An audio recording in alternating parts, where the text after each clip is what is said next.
열왕기하 20장 16절입니다. 이사야가 히스기야에게 이르되 여호와의 말씀을 들으소서.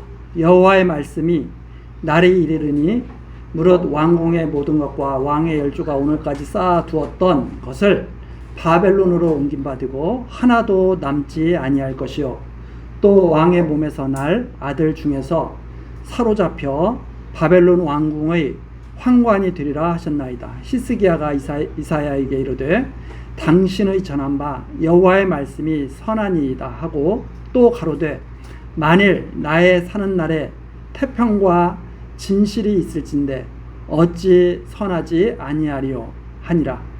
히스기야의 남은 사적과 그 모든 권력과 못과 수도를 만들어 물을 성중으로 인도하여 드린 일은 유다왕 역대지략에 기록되지 아니하였느냐. 히스기야가 그 열조와 함께 자고 그 아들 므낫세가 대신하여 왕이 되니라.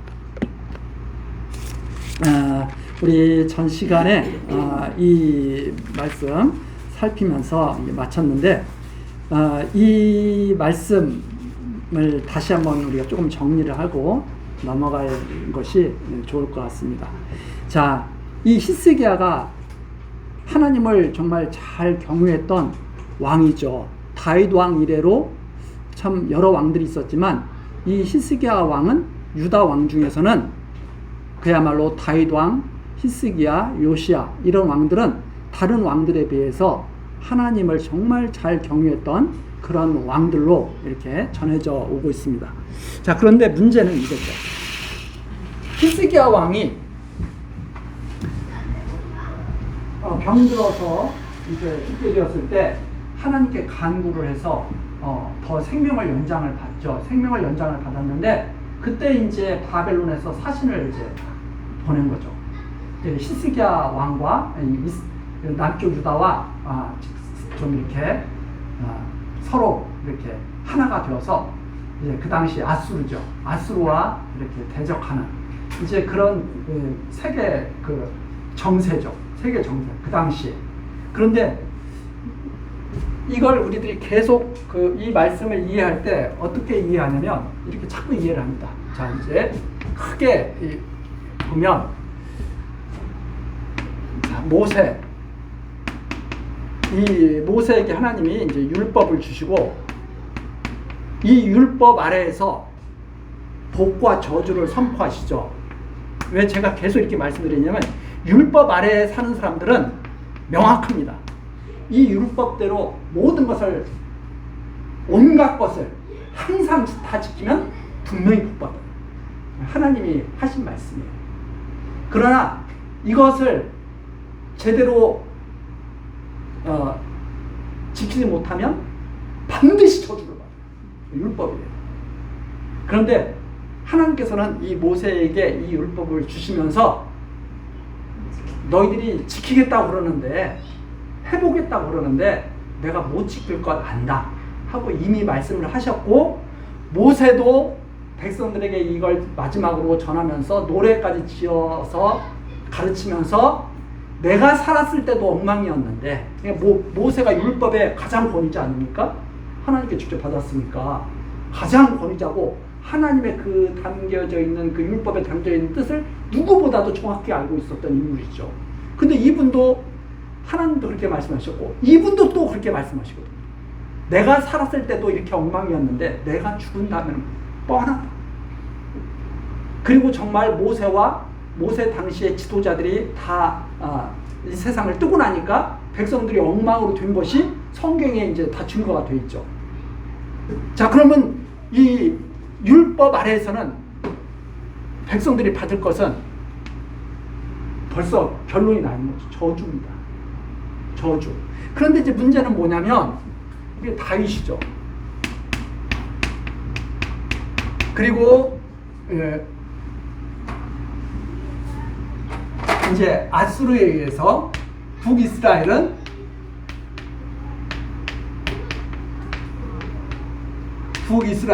아수르에 의해서 멸망당합니다. 이게 이제 722년경이라고 그랬죠. 멸망당할 그 당시의 왕이 다윗의 자손 바로 히스기야죠. 그래서 우리가 지금까지 살던 것처럼 히스기야는 엄청나게 달과 같은 삶을 살려고 발버둥 쳤던 그야말로 신실한 왕입니다. 그래서 하나님께 놀라운 표적도 많이 받았죠. 아수르가 쳐들어왔다가 하나님의 그 역사로 말미암아서 하나님의 진노로 말미암아서 아수르가 무너져 버리고, 그리고 아수르가 도망가고, 그리고 그 사내립은 돌아가서 피살당하고, 이러한 역사가 있었고, 해그림자를 십도나 뒤로 물러가게 하는 그런 표적을 받고 생명 연장을 받았던 놀라운 표적을 받은 왕이 바로 이 히스기야죠. 근데 이 히스기야가 그만 실책을 합니다. 무슨 실책을 하냐면, 바벨론이 야 이거 남유다 이거 대단한데 우리 한번 가서 좀 정탐 좀 해보고 좀 우리가 유익을 취할 거 있으면 좀 취해야 되겠다. 원래 유교라는 게 그런 거 아닙니까? 착각한 게 뭐냐면, 다른 나라가 우리 지금 이 시대도 마찬가지예요. 다른 나라가 우리나라 도와주고 싶어서 도와주는 게 아니에요. 유익이 되니까 도와주는 거예요. 자기들에게 유익이 되니까. 자기들에게 전혀 유익이 안 되면 상관하지 않습니다. 그런데 이 조금 우리 국민들이 잘못 생각하는 게 뭐냐면, 다른 나라들이 우리를 막 엄청 막 도와줄 것처럼 착각하는 거예요. 아니에요. 우리한테서 뭔가 얻어낼 것이 있고 자기들한테 뭔가 유익이 되니까 돕는 거예요. 살다 보면 알게 돼요. 저절로. 노래 가사나 살다 보면 알게 돼요. 저절로. 적어도 어떤 유익을 주가 그러느냐, 저 나라 돕는 저 나라가 좋은 나라네, 이런 유익이라도 있으니까 하는 거예요. 바벨론이 히스기야를 왜 찾아왔겠어요?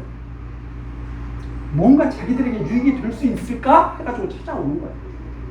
근데 이 히스기야는 하나님께서 함께 하시는 것 같아요. 너무나 좋아. 거기까지는 좋아요. 근데 문제는 뭐냐면 무너져 버려요. 왜?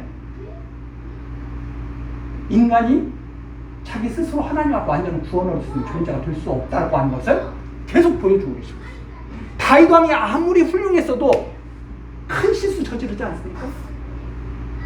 히스기야가 아무리 훌륭했어도 실수 저지르지 않아요? 근데 이분들을 왜 하나님께서는 칭찬하실까요? 사랑이 하나님이시기 때문에 허다한 허물을 다 덮어주신 거예요. 허다한 허물을 다 덮어주신다는 말입니다. 사랑은 허물을 덮어주는 능력이에요. 사랑이 없으면 절대 허물 덮어주지 않습니다. 이 히스기야가 실수를 했어요. 바벨론에서 사실 보내니까 다 여러 제꼈어요. 다 모든 거 다 보여주고 자랑했습니다. 하나님께서 이사야 선지자 보내가지고 너희들 다 바벨론에게 망하고 끌려갔다. 자, 이게 인과응보가 아니라는 거예요. 이걸 계속 이런 식으로 성경을 보는 거예요. 나오면 다 이런 식의 사고방식을 하는 거예요. 히스기야가 그렇게 했기 때문에 하나님께서 화가 나셨다.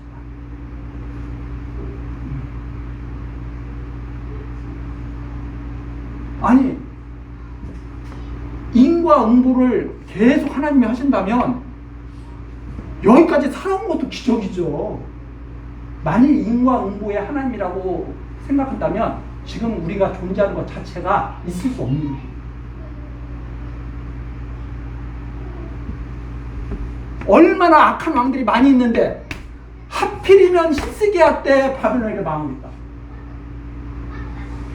그럼 이게 히스기야의 실책 때문에 하나님이 못 봐줘서, 그 사랑의 하나님이 아까 그랬잖아요. 허다한 허물을 덮는다. 이거 한 번은 이럴 수 있지. 우리 사람도 그렇게 생각하는데 하나님께서 이렇게 인과응보식으로 세상을 통치하고 계시겠느냐? 그런 하나님이 아니다.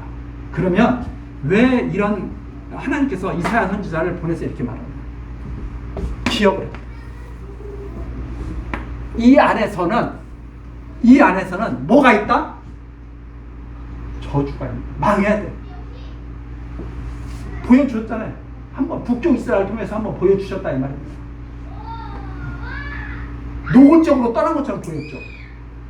근데 하나님께서 나중에 선지서들을 우리가 이제 또 보고 또 본 것을 기억하면 아시겠지만 북쪽 이스라엘이 남쪽 유다보다 훨씬 악해서 일찍 무너진 게 아니에요. 뭐라고 말씀하시냐면 북쪽 이스라엘보다 더 나쁜 게 누구예요? 남쪽 유다예요. 북쪽 이스라엘 자기 형제들이 무너지는 것을 보고도 더 악을 해요. 이러한 역사 섭리를 우리로 하여금 전체적으로 보여줘서 율법 아래에서 인간들의 능력으로는 구원이 없다고 하는 것을 보여주시고 하나님의 능력으로 구원이 있다고 하는 사실을 믿게 하시려는 것이 바로 이 역사 섭리에서 지금 나타나고 있는 거예요. 이 하나님의 뜻이 선하다 이 말입니다. 그래서 히스기야가 지금 이렇게 말을 하죠. 이사야가 와서 당신 다 망하게 당신 나라 다 망하게 생겼어 지금.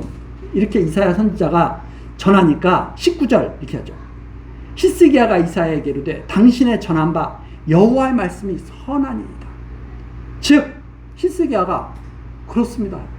저는 하나님의 뜻대로 할 수 있는 완전한 하나님의 뜻대로 완전하게 이 율법을 지켜서 복받을 수 있는 존재가 아닌 거죠. 하나님의 뜻대로 우리가 완전히 살아서 구원받을 수 있는 존재가 아닌 거죠. 그래서 하나님의 말씀이 옳은 것을 인정하는 것이 하나님이 선하다는 거예요. 하나님의 말씀이 선하니이다. 나의 사는 날에 태평과 진실이 있을진데 어찌 선하지 않니? 그런데 언제? 히스기야 때는 하나님이 지켜준다고. 이 정하신 뜻, 하나님이 변하지 않고 정하신 뜻. 아니 히스기야가 잘못했으면 히스기야 때 벌을 주셔야지. 그것이 바로 여기에 담겨져 있는 뜻이다. 그래서 이 히스기야의 이 믿음은 하나님께서 역사하시는 이 모든 섭리가 선하다는 거예요.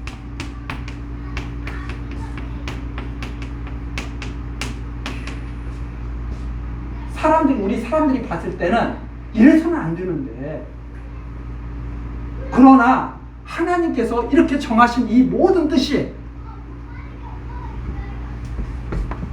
아브라함과 다윗의 자손으로 그리스도를 보내실 이 역사 섭리의 뜻이 다 선하다는 말입니다. 너무 이렇게 포괄적으로 제가 말씀드리는 것 같지만 전체적으로 흐르는 흐름을 자꾸 말씀드리려는 것이 유익하다 싶어서 말씀드려요. 어디를 볼 때 자꾸 너 히스기야 그렇게 했어? 너 벌받아. 너 그렇게 잘못했어? 아니 그러면 잘못하지 않은 사람 이 세상에 어디 있어요? 모세 잘못했으니까 잘못하지 않았습니까? 백성들이 얼마나 오래 인내하면서 참아왔어요.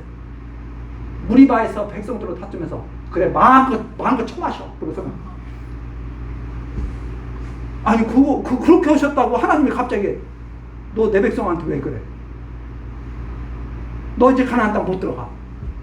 그렇게 하신다고 그러면 우리가 어떻게 살겠어요? 모세가 그렇게 했다고 그렇게 하시나요? 이미 하나님이 정하신 뜻이 있어요.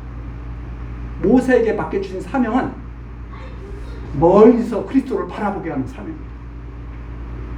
멀리서 바라봐야 돼. 멀리서. 가까이는 확실해. 멀리서 바라보게 하는 것이 모세. 그래서 제가 그런 말씀 드렸잖아요. 저는 안경 쓰고 있습니다.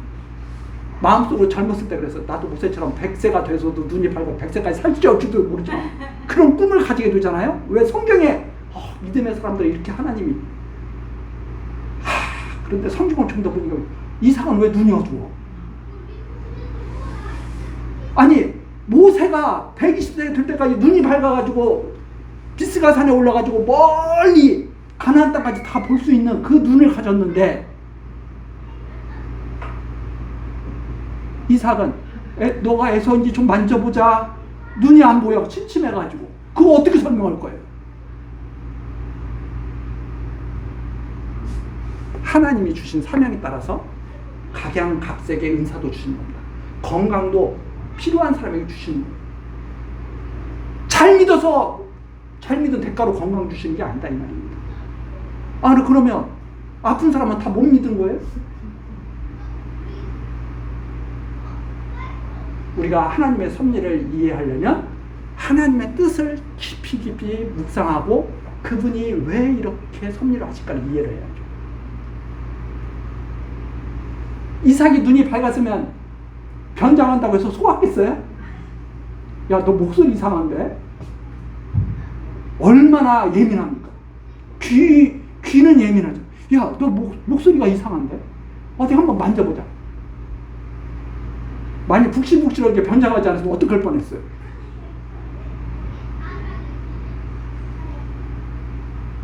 때에 맞게 눈도 어둡게 하시기도 하시고 당신의 뜻을 이루시려 이 하나님을 찾고 깨달아서 배우라고 이 말씀을 지금 주시는 거죠. 이 하나님 경외하라. 때에 따라서 모든 것을 합력해서 선을 이루시는 이 하나님, 그 선을 이루시는 게 궁극적으로 무엇이 나타내느냐? 그리스도를 통한 구원입니다. 이 하나님 이해하라. 얼마나 사랑하면 그리스도를 이 땅에 보내서 독생자를 이 땅에 보내셔서 우리를 구원하시는지 이 하나님의 사랑을 좀 잘 깨달아요. 그런데 계속 이런 거예요. 인과응보, 내가 얼마나 잘하는가에 따라서 하나님은 나에게 복 주시고 그거 없애라는 거예요. 그거 없애라는 거예요. 인간의 행위에 따라서 복 주시는 분이 아니라 당신의 사랑으로 복 주시는 것을 깨달아라. 그래서 이 히스기야의 이런 내용은 우리가 좀 깊이 있게 이해를 해야 된다. 죄 가운데 있는 히스기야가 하나님을 찬송할 수 있는 이 말씀을 우리가 제대로 이해해야 된다. 아니 엄청난 지금 재앙을 내리시겠다고 하는데 하나님을 찬양하잖아요. 히스기야가. 그래서 이 믿음의 이 열매는 하나님을 찬양하는 것으로 나타납니다. 자, 이 히스기야가 이렇게 마지막에 이 사건으로 딱 히스기야의 그 생애가 딱 정리가 되죠. 하나님의 모든 섭리를 선하신 섭리로 인정한 이 고백으로 딱 마친다고 하는 거예요. 이것이 제가 좀 더 보충해드리고 싶었던 그런 내용입니다. 그러니까 우리가 이것을 보고 저도 맨 처음에는 이거 뭐야? 아니 자기 자손들이 다 망한다고 하는데 선하시다고? 왜 이번에는 울면서 기도하지 않는 거야? 하고 제가 생각할 때도 있었지만 이제는 이 말 속에 담겨있는 뜻을 그렇게 이해를 합니다. 모든 하나님의 정하신 이 섭리를 인정하는 것, 그리고 그분의 섭리에 순종하는 마음을 갖는 것, 이건 정말 우리가 마지막 순간에 우리도 고백을 해야 될 그러한 것이 아닌가. 하나님, 저의 삶을 정말 선하게 이끌어 오셨습니다 하고 마지막으로 우리가 고백해야 되지 않나, 이런 생각을 하게 되는 거죠. 그리고 나서 이제 므낫세가 왕이 됩니다. 이 히스기야, 이 또 므낫세, 이 므낫세가 우리나라 식으로 말하자면 장수왕이에요. 장수왕. 55년간을 왕위에 있게 된 거죠. 이 히스기야 그 아버지는 누구예요? 또 이 히스기야 아버지 아하스잖아요.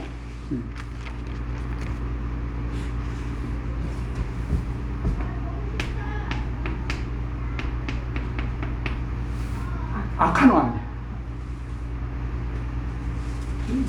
성경에서 인정한 다윗과 같은 그런 길을 갔던 왕으로 인정한 히스기야. 이 므낫세가 세상도 악한 왕. 자, 그 내용을 한번 보시겠습니다. 21장이죠. 므낫세가 유에 나아갈 때 나이 12세라.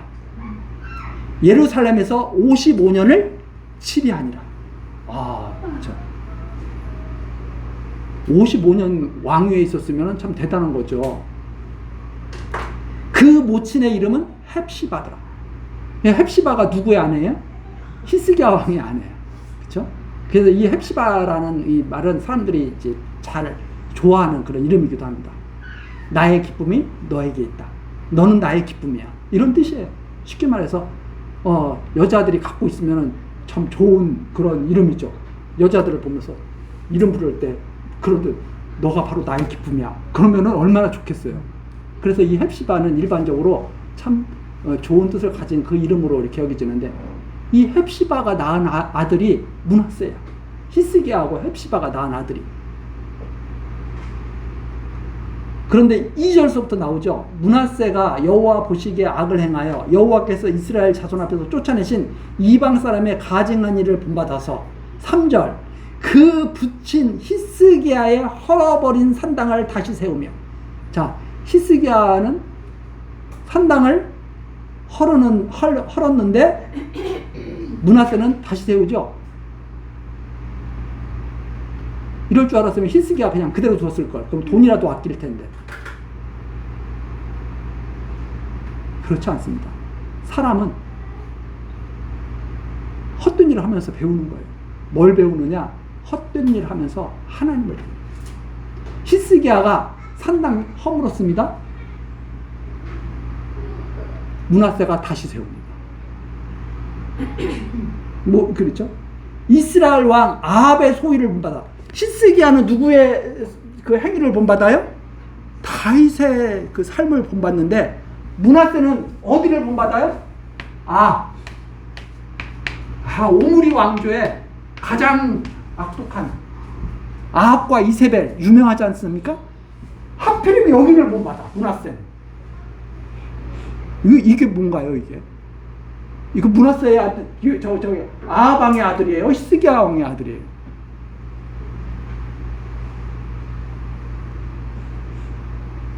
그래서 믿는 사람은 혈통으로 되는 거예요, 안 되는 거예요? 혈통으로 나자. 지금 계속 보여주고 있습니다. 믿음이라고 하는 것은 혈통으로 된 것이잖아. 잘 믿는 사람과 헵시바에 대해서는 안 나지만 어쨌든 헵시바와 그 히스기야 왕이 같이 부부로 지냈으니까 어떻게 해서의 마음이 그래도 서로 마음이 잘 통했다고 봐야 되겠죠. 아들은 이상한 아들. 혈통으로 되지 않습니다. 그래서 요한복음에도 나오죠. 혈통으로 되지 않고 육정으로 되지도 않는다.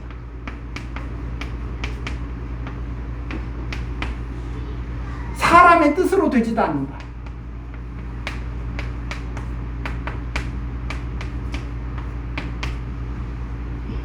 믿음이라고 하는 것은 요한복음에 나오죠. 요한복음. 네, 요한복음 1장 12절서부터 영접하는 자, 곧 그 이름을 믿는 자들에게는 하나님의 자녀가 되는 권세를 주셨는데 이는 혈통으로나 육정으로나 사람의 뜻으로 나지 아니하고 무엇으로 돼요? 하나님의 뜻으로 주신 것이다. 하나님께로서 난 자들이다. 이렇게 말합니다. 육정은 어떻게 이해해야 되냐면 육정은 인간의 본능, 본성. 내가 하나님을 잘 믿어야 되겠다. 이 하나님을 잘 믿는 어떤 본능이 있어. 이런 것이 아니다는 말입니다. 육신의 어떤 그런 능력으로 되는 게 아니에요. 사람의 뜻. 내가 아들을 믿는 사람으로 키워야지. 또 나는 믿는 사람이 돼야지. 이렇게 사람의 능력이나 뜻으로 되는 것이 아니다. 혈통. 좋은 믿음의 가정과 좋은 믿음의 가정이 만나서 좋은 믿음의 자녀를 낳는 것도 아니에요. 잘 보여줍니다.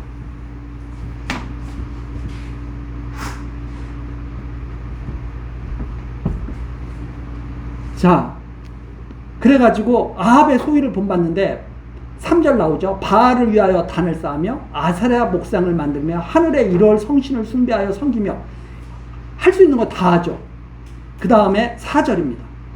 여호와께서 전에 이르시기를 내가 내 이름을 예루살렘에 두리라 하신 여호와의 전에 단들을 쌓고, 이 말은 무엇이냐면 여호와의 전들 안에도 단들을 다 쌓았다 이 말입니다.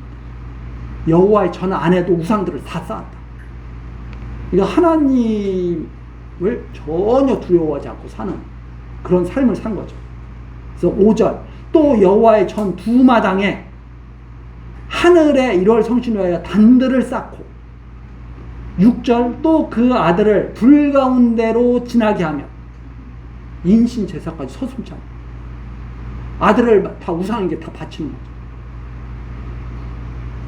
점치며 사수를 행하며 신접한 자와 박수를 신임하여 여호와 보시기에 악을 많이 행하여 그 진노를 격발하였으며.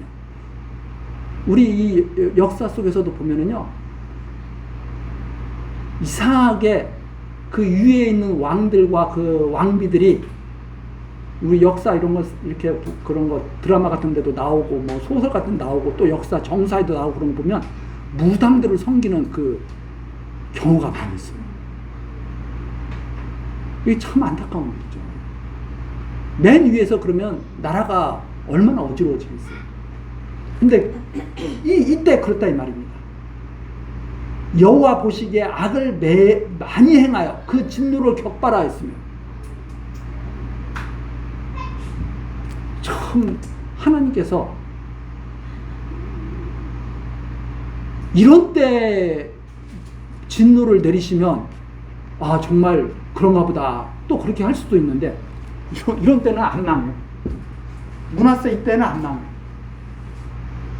어떤 때보다 나라가 흔들리느냐, 나중에 므낫세의 손자 요시아 왕 때 흔들려. 그 요시아 왕은 또 다윗, 히스기야, 이 요시아가 손자죠. 정말 하나님께서 인정한 그런 왕들. 위기가 이때 닥쳤단 말이에요. 그래서 요시아 왕의 아들 때 나라가 망버린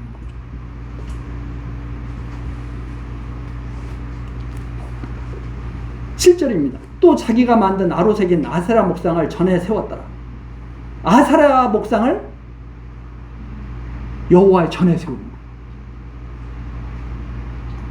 거예요. 옛적에 여호와께서 이 전에 대하여 다윗과 그 아들 솔로몬에게 이르시기를, 내가 이스라엘 모든 지파 중에서 택한 이 전과 예루살렘에 내 이름을 영원히 둘지라. 만일 이스라엘이 나의 모든 명령과 나의 종 모세 명한 모든 율법을 지켜 행하면,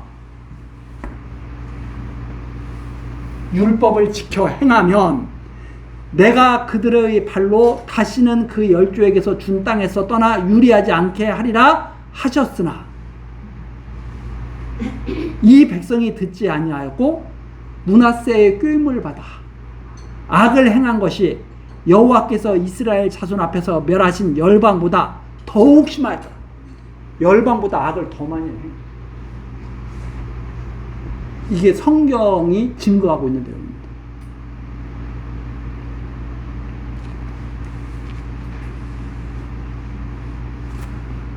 이게 그 이스라엘이 가나안 땅 정복할 때 가나안 족속들이 죄악 가운데서 멸망당하고 쫓겨나게 되잖아요. 그리고 이스라엘 백성이 그걸 쫓아내고 자기네들이 그 땅에서 찾는데, 알고 보니까 이스라엘이 더 악한 족속이에요. 이거 하나님이 어떻게 하셨다는 거예요?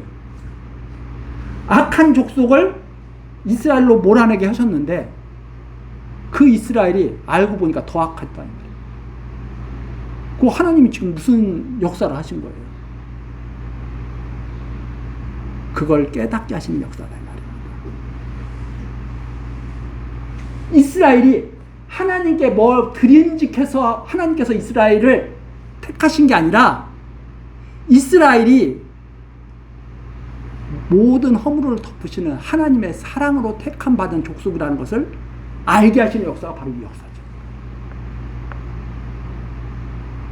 그래서 이 성도들이, 우리 지금 믿는 사람들이 뭘 착각해서 교만하게 되냐면, 세상을 바라볼 때 그런 식으로 바라보는 거죠. 너희는 악해, 우리는 착해. 그게 바로 선민 사상이고 잘못된 사상이죠. 그건 그래서 세상을 갖다 멸시를 하고 마치 다 타도의 대상으로 여기는 거죠. 그런데 진짜는 사랑을 깨닫는 거거든요. 그게 돌아온 탕자입니다. 돌아온 탕자가 되어야 탕자들을 이해합니다. 그래서 돌아온 탕자는 아버지의 사랑을 이해하는 아들이 되는 거고, 그 아버지의 사랑을 아는 아들은 그 아버지의 사랑을 담게 되는 거죠. 그것이 바로 우리 성도들의 나아가는 모습이라 합니다.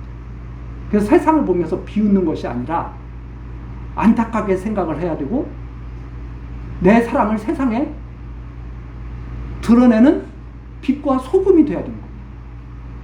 그런데 오히려 자기가 세상보다 엄청나게 자기가 뭐 잘하는 거죠. 하나님의 사랑을 듬뿍 받아서 그 사랑이 넘쳐날 뿐이에요. 성도들이 뭐 엄청나게 세상 사람들보다 훌륭해서 하나님이 부르신 게 아니다 이 말이에요. 그게 바로 하나님이 역사하시는 선하신 섭리예요. 근데 문제는 뭐냐면, 지금 우리가 사는 이 시대도 문제가 뭐냐면, 하나님 잘 믿는다고 하는 사람들이 이상한 짓들을 너무 많이 해요. 자기가 최고라고 생각하고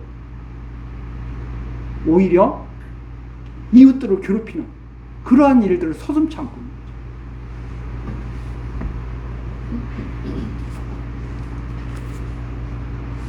자, 열방보다 더욱 심했다. 10절입니다. 여호와께서 그 종 모든 선지자들로 말씀하여 가라사대. 하나님께서 선지자들을 다 동원하셔서 말씀하시는 거죠. 유다 왕 므낫세가 이 가증한 일과 악을 행함이 그 전에 있던 아모리 사람의 행위보다 더욱 심하였고, 그죠? 자기네들이 쫓아냈던 그 가나안 족속보다 더 심한 게 이 유다 족속이에요. 또 그 우상으로 유다를 범죄케 하였도다. 그러므로 이스라엘 하나님 여호와가 말하노니 내가 이제 예루살렘과 유다에 재앙을 내리리니 듣는 자마다 두 귀가 울리리라. 그래서 이게 결국은 586년 요시야 왕의 아들 시드기야 왕 때 586년에 예루살렘이 멸망당하는 그 악을 지금 다 쌓아가고, 쫙 악을 쌓아가고. 그래서 어느 누구 때문에 이렇게 된 것이 아니라 이스라엘이 그랬다. 이스라엘.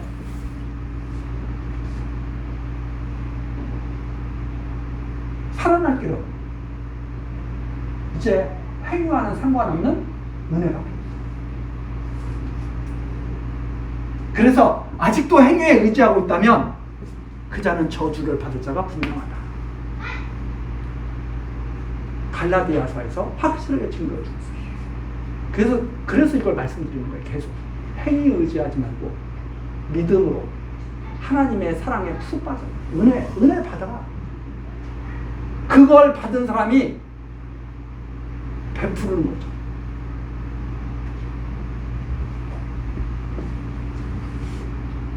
자, 두 귀가 울린다. 얼마나 무섭겠습니까? 듣는 자마다 하나님의 심판의 그 소식을 듣는 것, 정말 두려운 일이다 하는 말입니다. 13절, 내가 사마리아를 젠줄과 아합의 집을 달인 보던 추로 예루살렘에 베풀고 또 사람이 그릇을 씻어 어품같이 예루살렘을 씻어 버릴지라. 이게 무슨 말이냐면, 우리가 설거지를 다 해가지고 다 그릇 엎어놔서 깨끗하게 다 말리잖아요. 깨끗하게 다 청소하고, 북쪽 이스라엘 청소한 것처럼 남쪽에도 깨끗하게 청소하겠다는 뜻입니다. 그럼 깨끗한 곳에는 어떤 물건만 들여놔요? 깨끗하게 청소한 데는 더러운 물건 들여놓겠어요? 깨끗하게 청소해 놓은 곳에는 깨끗한 물건들, 귀한 물건들만 그 안에 차게 됩니다. 그게 바로 나머지. 하나님께서 깨끗하게 씻어서 있어야 할 자들로 세우시겠다고 하는 그 말씀이 이 역사 섭리 속에 고스란히 담깁니다. 그래서 우리가 이 역사 섭리를 딱 보면 이렇게 이해를 해요. 아, 하나님께서 깨끗하게 하시겠구나. 인간들이 아무리 노력을 기울여도 돼야 안 돼요. 봐요. 아무리 노력을 열심히 했어요. 모세도, 다윗도, 그야말로 하나님의 그 사랑을 받은 그 인물들이 최선을 다해서 한번 잘해보려고 했어요. 다 깨부수고 하나님 말 섬겨야 돼. 돼야 안 돼요. 돌아가면 다 돌아가. 다시 원위치. 이것이 인간의 무능이죠. 되는 것 같았는데 지나가 보면 역시 똑같아. 우리나라도 마찬가지죠. 뭔가 발전을 하는 것 같은데 제가 봤을 때는 다 똑같아. 뭔가 발전하면 조금 더 편하고 뭔가 좀 행복하고 그래야 되는데 우리나라 사람들이, 외국 사람들이 우리나라 사람들 표현할 때 뭐라고 해요? 빨리빨리. 뭐가 그리 급한지 빨리빨리. 근데 저도 그 속에서 하니까 저도 빨리빨리야. 조금 늦으면 바보 같아. 저는 운전할 때요. 저도 운전을 잘하지는 못하지만 앞에 느리게 가는 차가 있으면 저도 급할 때는 저도 막 화가 나는데 어떤 때는 일부러 느리게 가는 차 뒤를 따라가요. 왜 그러냐면 뒤에서 빵빵거려도 겁이 안 나거든. 근데 제가 맨 앞에서 느리게 가서 뒤에서 빵빵 오면 겁이 나. 왜? 갑자기 우락부락한 사람이 나와가지고 너 내려. 왜 바쁜데 길 막고 있어. 이러면은 시비 붙으면은 그거 안 되잖아요. 그런데 앞에서 천천히 가는 차가 있으면 뒤따라가면 저한테 저는 사실 그런 마음을 가질 때가 있어요. 저는 속도를 항상 잘 지키는 건 아닌데 거의 99%는 잘 지키는 편이거든요. 시속 60이다 그러면 60을 거의 안 넘어요. 저는 쫄보라서 이게 내가 그러다가 내가 잘못되면 어떻게 해야지 그래가지고 또 그리고 저는 좀 약간 집착하는 게 있어. 어떤 게 집착하는 게 있냐면 요즘에는 왜 차에 보면은 그 운전 점수 있잖아요. 저는 100점이 아니면 마음이 불안해. 근데 100점도 그냥 100점이면 성이 안 차.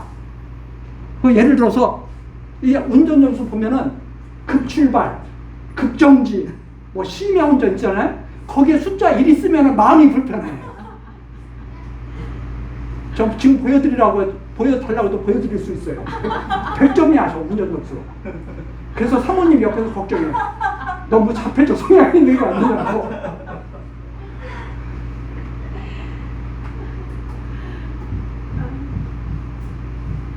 근데 그게 성격이야. 그걸 벗어나려고 해도 불편해. 그래서 제가 죄송스러운 말씀이지만 일부러 법을 어겨보려고 노력하는 사람이에요. 신호등도 한번 사람을 쓸 때, 차 안 갔을 때 신호등도 한번 일부러 건너가 보고 그러는데 그러고 나면 집에 와서 후회를 해. 내가 왜 미친 짓을 했나. 그거 사람의 노력으로 되는 게 아닙니다. 하나님이 성품을 주장하시는 거예요. 그렇게 타고 태어나. 그래서 저는 항상 믿는 게 토끼는 토끼로 사는 것을 행복하게 여겨야 된다. 사자는 사자로 사는 것을 행복하게 여겨야지 토끼가 사자 되려고 날뛰다가 큰일 나는 것이고 사자가 토끼처럼 살려고 하다가 큰일 나는 것이다. 하나님이 주신 성품대로 감사하면서 사는 게 최고다. 이렇게 제가 자꾸 느끼는 까닭이 그겁니다. 어떤 분들은 제 옆에 있는 사모님이 저도 불편해. 왜? 쓸데없는 거에 집착한다고. 제가 왜 이런 말씀 드립니까? 사람은 다 자기가 옳은 것 같지만 아니다는 겁니다. 그냥 자기 기준에서 그게 자기가 맞는 거예요. 근데 뒤에 있는 사람들, 뒤에서 제 차를 쫓아오는 사람 아무도 없는데 그냥 신호등 나타나면 60 신호등 나타나면 갑자기 속도가 50으로 줄고 이러면 뒤에서 얼마나 화가 나겠어요. 근데 저는 속도가 딱 하면은 그냥 브레이크로 발이 가.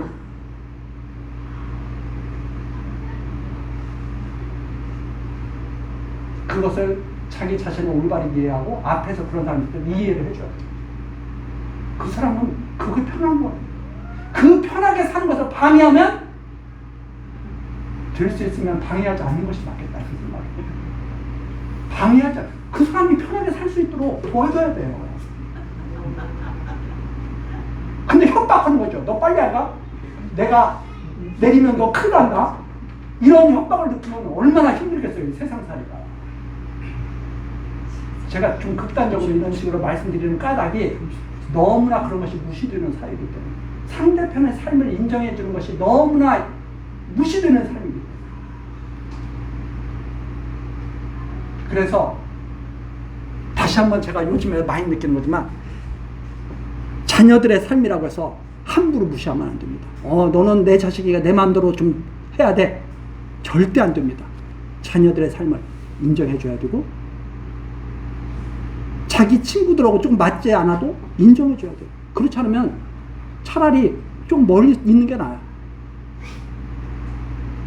그래서 물어보지도 않은 말 함부로 하면 안 돼요. 친구 보고 친하다고, 야, 너 그렇게 살면 돼? 이런 말 하면 안 돼요.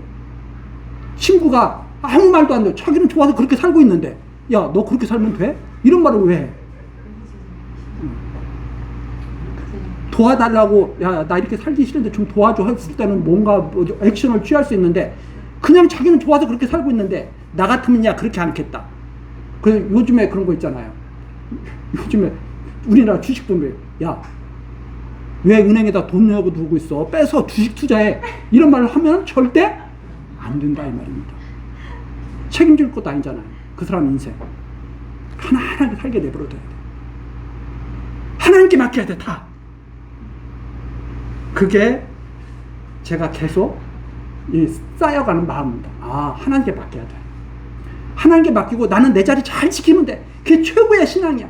하나님께서 주시는 삶 그냥 잘 살면 돼. 참견하지 마. 다른 사람 도와달라고 하면 그때 도와줘. 말하지도 않는데 내가 너 도와준다고 나서지 마.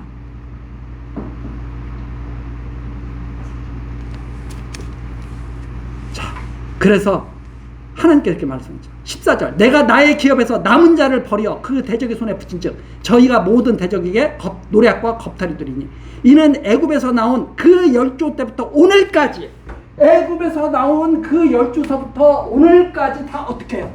다 똑같다. 그래서 제가 이 모세,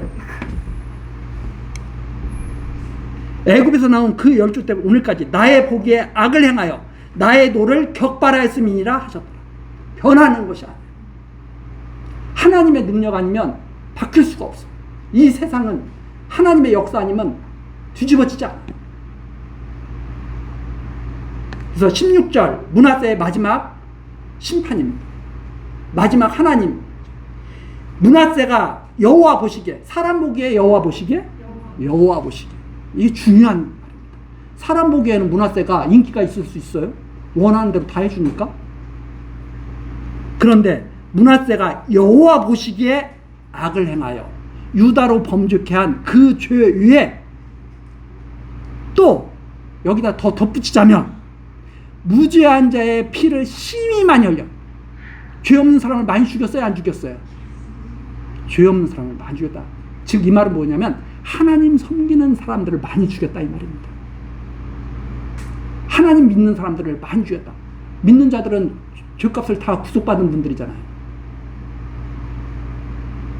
예루살렘 이 가에서 저 가까지 가득하게 했다. 피가 강처럼 흘러.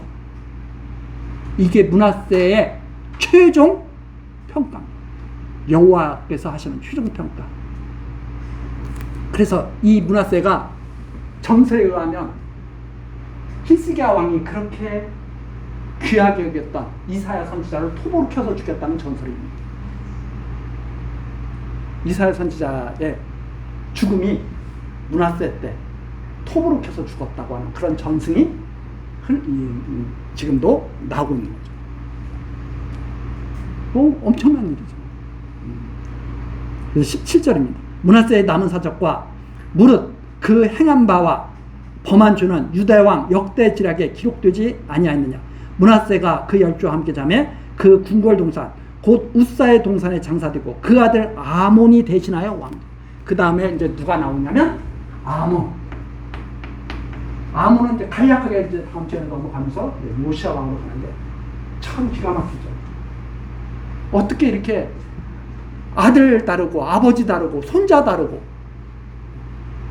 혈통으로 되는 게 아니다. 육정으로 되는 것도 아니고 사람의 뜻으로 되는 것도 아니고 하나님의 뜻으로 믿는 자가 나타나는 것이다. 이렇게 정리하면서 오늘 여기까지 기도하시겠습니다. 전능하신 여호와 하나님, 이 시간에도 열왕기하 말씀을 상고하도록 은혜 베풀어 주시고 우리들을 변함없이 사랑하시는 여호와 하나님을 믿게 하시니 감사와 찬송을 드립니다. 하나님, 우리들이 이 놀라운 하나님의 사랑을 깊이 깨닫기를 원합니다. 하나님께서 베푸시는 은혜를 기쁨으로 겸손하게 받기를 원합니다. 하나님께서 우리에게 사명을 주셨사오니 이 사명 지혜롭게 감당하며 살아가기도 원하오니 하나님, 우리들에게 능력 주시고 하나님의 선한 뜻을 이루는 도구로 사용하여 주옵소서. 예수 그리스도의 이름으로 기도드리옵나이다. 아멘.